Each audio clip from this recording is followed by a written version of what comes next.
Kung gusto mong protektahan iyong sarili laban sa taong gumagamit ng NEN, dapat lang na marunong ka rin gumamit nito.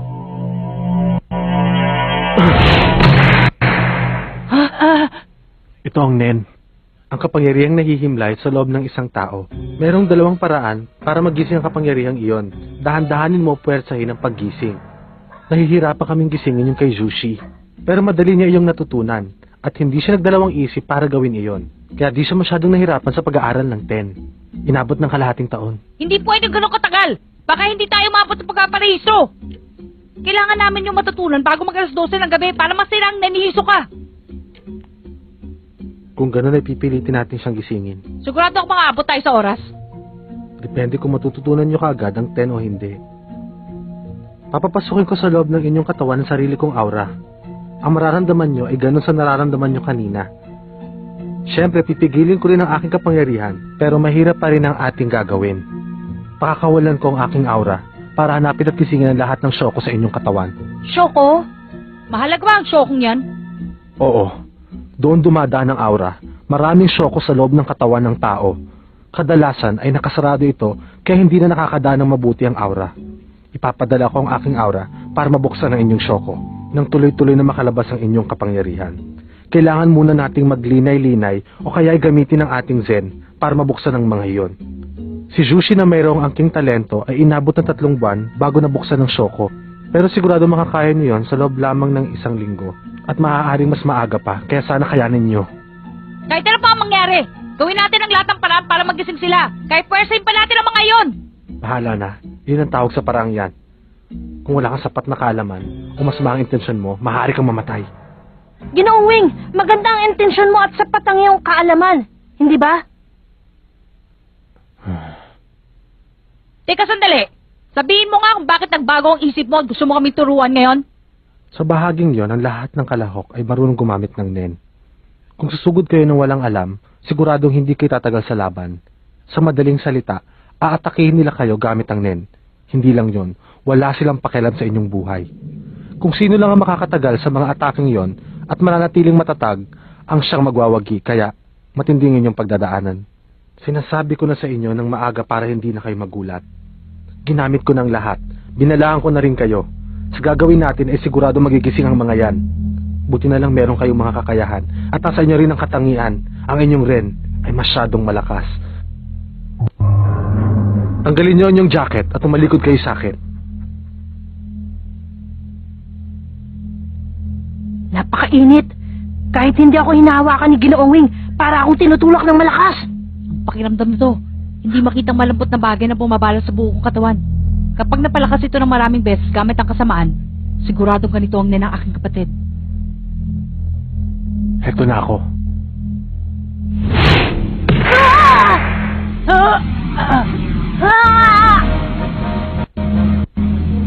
Mga bata, ang lahat ng syoko sa inyong katawan ay bukas na. Makikita niyo na ang inyong aura. Sumisingaw! Parang init na nanggagaling sa takuri! Tumalabas siya sa lahat ng pati ng ating katawan! Hindi ba delikado ito?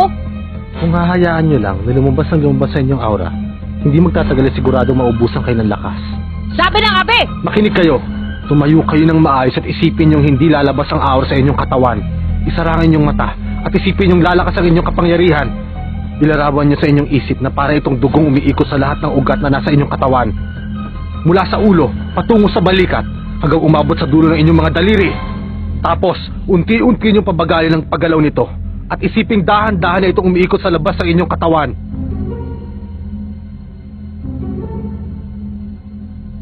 Kakaiba talaga ang mga batang ito. Nauunawaan nilang mas kailangan mong maging natural kaysa maging malakas pa sa paggamit ng TEN. Nakuha nila yun sa isang paliwanag lang. Dahan-dahan yung ibukas sa inyong mga mata. Anong nararamdaman ninyo? Pakiramdam ko'y nakalublob ako sa likido. Pakiramdam ko naman wala akong suot-suot na damit. Huwag niyo aalisin sa inyong isip ang pakiramdam na yan. Kapag nasanay na kayo, kahit sa pagtulog ay magagamit ninyong TEN. Ngayon,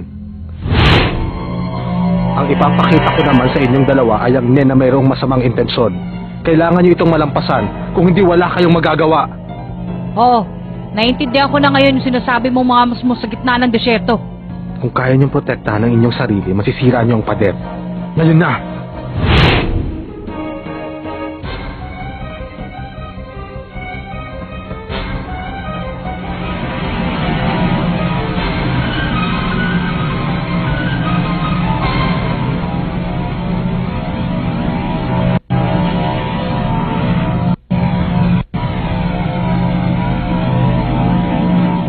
Maligayang pagdating sa ika-200 palapag. Mukhang handa-handa na kayo ngayon. Alam ko na ang dahilan kung ba't ka nandito. Nagsasanay ka para mapaghandaan ako, hindi ba? O ano? Hindi ko inaasahan magkikita tayo sa lugar na ito. Maraming salamat, ha? Huwag ka magpapadala kung 10 pa lang ang nakukuha mo. Masyado malalim ang nen eh. Didiretsuhin ko na kayo.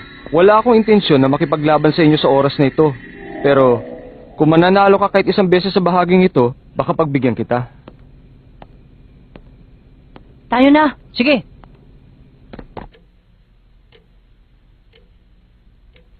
Paano? Ganun ba talaga kadaling makuha ang nen? Hindi. Espesyal lang siguro sila. Pinahahanga ako ng 2 yun. Oh, para yatang nararamdaman ko ng takot. Bagong mukha. Magaling. May pinagmamalaki yata eh.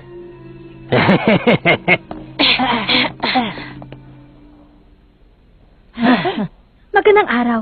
Pumirma po kayo dito. Maligayang pagdating sa ika-200 palapag. Salamat. Ilalagay na po ba natin kung kailan kayo makikipaglaban? Ha? Sa bahaging ito ng paligsahan, meron kayong 90 araw para maganda sa inyong laban. Kayo na pong bahalang pumili ng araw kung kailan yung gusto makipaglaban. Kahit araw-araw ay pwede kung gugustuhin nyo. Kung ayaw nyo naman, pwede rin kayong hindi makipaglaban sa loob ng mahabang panahong yun.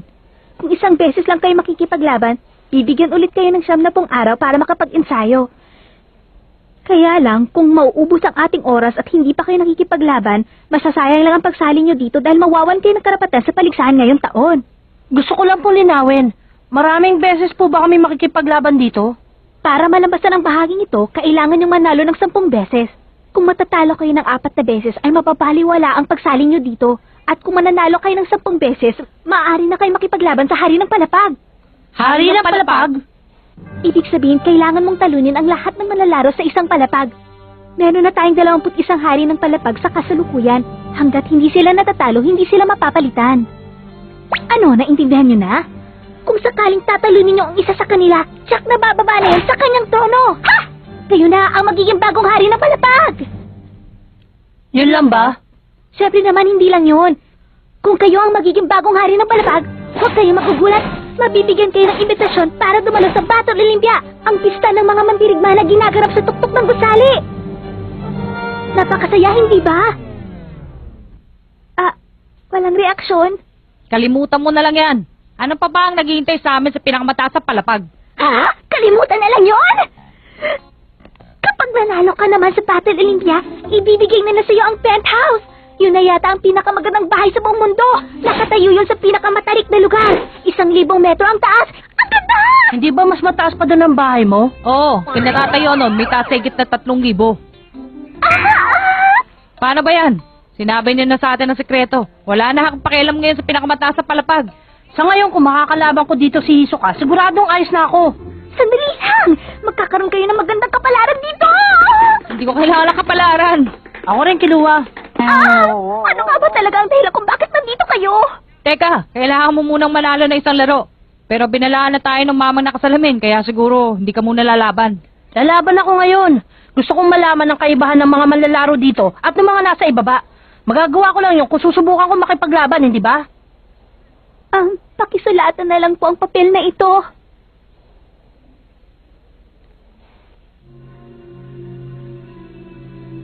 Ano kailangan nyo? Wala. Pumipila lang kami para sa application, yun lang. Gon, mukhang gusto yatang sumabay na mga ito sa araw na iniligay mo ah.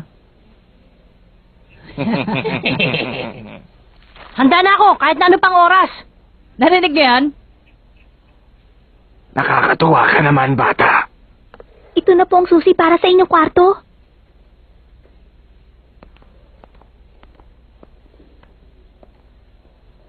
Ang 3 yun ay manlalaro para sa ika-200 palapag. Oo, malamang pinipili nung 3 yun ay mga baguhan na katulad natin. Para madali silang manalo sa laban. Wow! Mamahaling kwarto to ah! Totoo nga palang ibang klase ang ika-200 palapag. Teka, Gon. Pecha ng laro. Ika-11 ng Marso, ika-3 ng hapon. Ang bilis! Ay, ika-11 ng Marso ay bukas na, hindi ba, Gon? Siguro, hindi ako mananalo bukas. Pero ayos lamang yun. Gusto ko na makita kung anong kalalabasan. Ang kapangyarihang ito, kung ano talagang kaya kong gawin.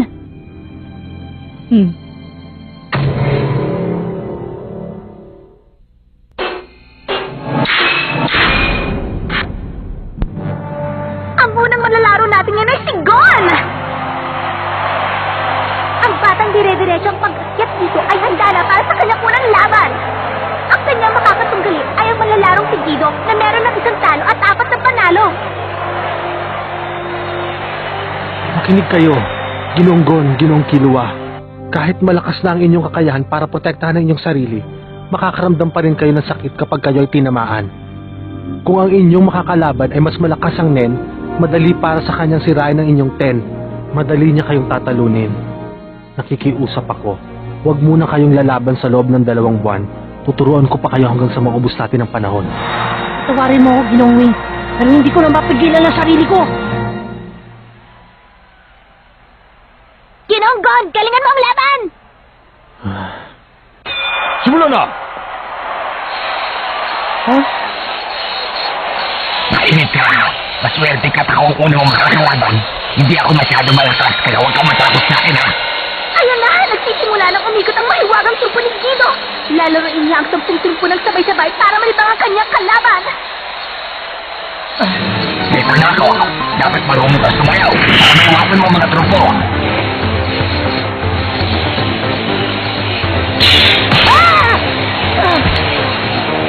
Tinamaan si Gon! Hindi raw siya malakas, sinungaling. Kahit maliit ang mga trumpo, kapag sinamaan ka naman ay para kang minaso. Kapag ang mahiwagang trupong yan ay ginamitan mo rin, hindi sila titigil sa pag-ikot at pag-atake. Kahit ako, hindi ko rin alam kung ano ang gagawin ng mga trumpong yan. Kailangan kong hulaan ang gagawin nila. Ayos! Ngayon ay... Tinamaan naman siya! Sana po nagagana ang mga trupo ni Guido. 2 beses na pong tinamaan ang malalarong si Gon. Ano kayang gagawin niya para maiwasan ang mahiwagang trupo?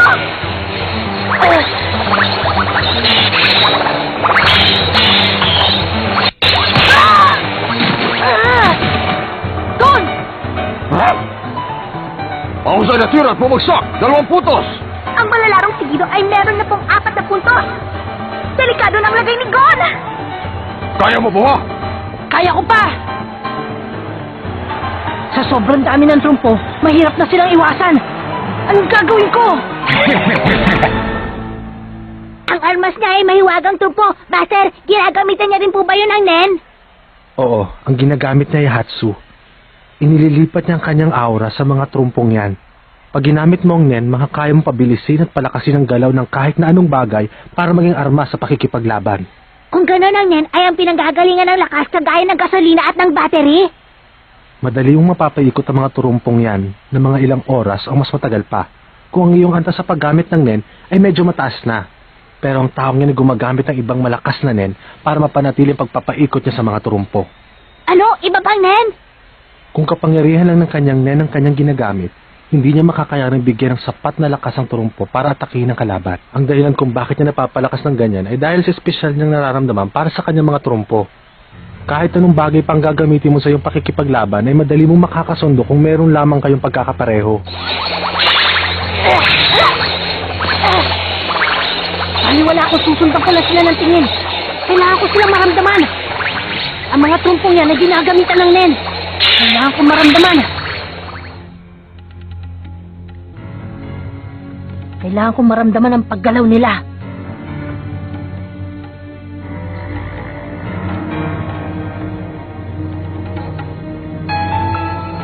Nararamdaman ko na.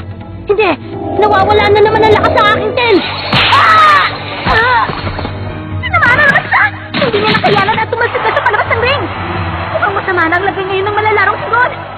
6 na puntos na para kay Guido at wala naman kay Gon!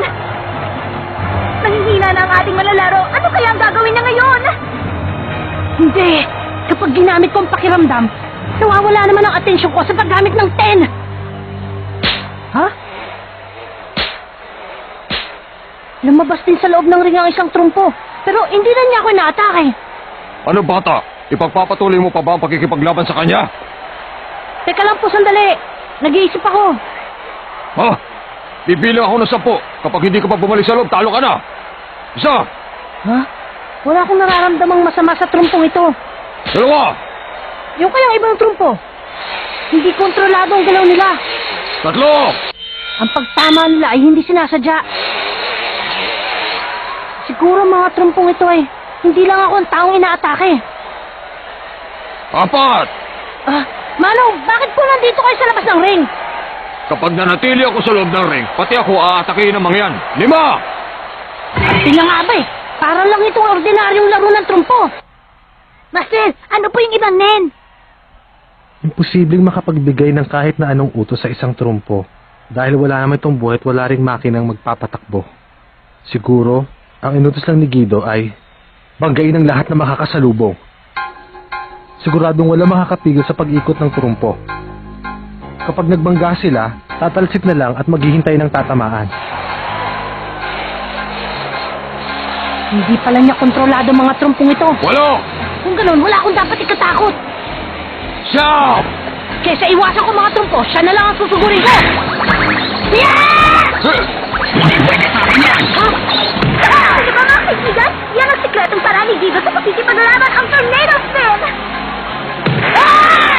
Walang nagawa si God sa Tornado Spin ni Guido! 3 puntos. 3 puntos ang ibinigay ng referee sa ginawa ni Guido. Ngayon ay meron na siyang 9 na puntos. Mukha hindi na po yatang kain tumayo ng malalarong si God.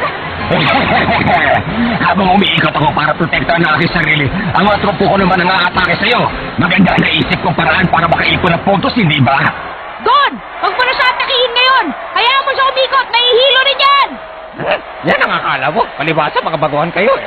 So nakikita ko ngayon, wala nang magagawa yung kaibigan mo sa pakikipaglaban niya. Sandali panahon na lang. At sigurado matatapos ng kanyang... Basta dito! Anong gagawin ko? Ano ba magagawa ko para talunin siya? Master Wing!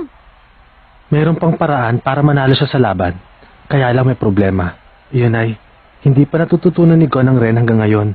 Kung gaano kabilis mailalabas ang kapangyarihan ng kanyang aura at kung paano niya makokontrol ang kapangyarihang iyon para magamit sa kanyang katunggali.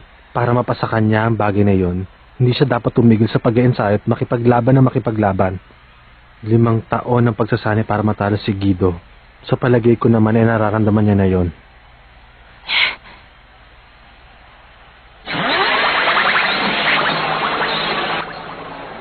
Anong gagawin ko para tumagal sa laban na to?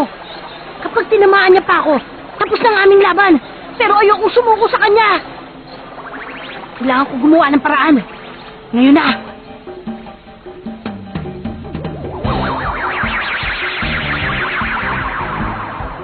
Gon! Pinampasan niya ang 10. Wala siyang ingat. At hindi lang basta nilaktawan ng 10. Master, anong... Iyan ang Zetsu. Zetsu! Delikado ang ginagawa niya. Yun ang kakayahan na kayang itago ang sarili. Sasarado ang lahat ng kanyang syoko at mawawala ang kanyang aura. Pero wala rin siya magagawa kahit itago pa niya kanyang sarili. Siguradong mapapahamak lamang siya kapag siya'y tinamaan dahil mawawala ang kanyang depensa.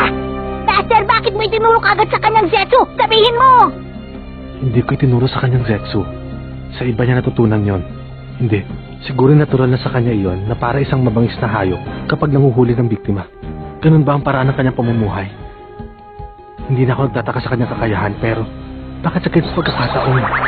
Bakit? Itigil mo yan! Tandaan mo yung sinabi ni Wing! Kapag ginamit mo ang Zetsu, mawawalan ka ng palangkalang at maaari ka mapahama kapag tinamaan ka ng kalaban! Alam ko yun. Pero kung gusto kong maramdaman ang bawat galaw ng aking kalaban, kailangan kong gamitin ng Zetsu. Kailangan kong pakawalan ng aking aura. Kaya, wala nang lugar ang ten sa aking isipan. Hindi pwede. Wala siyang intensyon na manalo. Sinusugol niya ang kanyang buhay para magsanay. Wala na bang halaga ang iyong buhay? Kung gano'n siya, tidak ka kasi huli ang tungan! Tignan nyo! Sa unang pagkakataon ay naiwasan ni Gon ang pag-atake ng kanyang kalaban! Ngayon, ito ba kaya ang simula ng tunay na laban?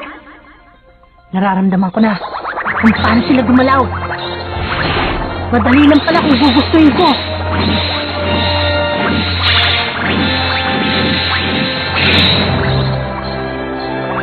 Kaya ko na silang iwasan.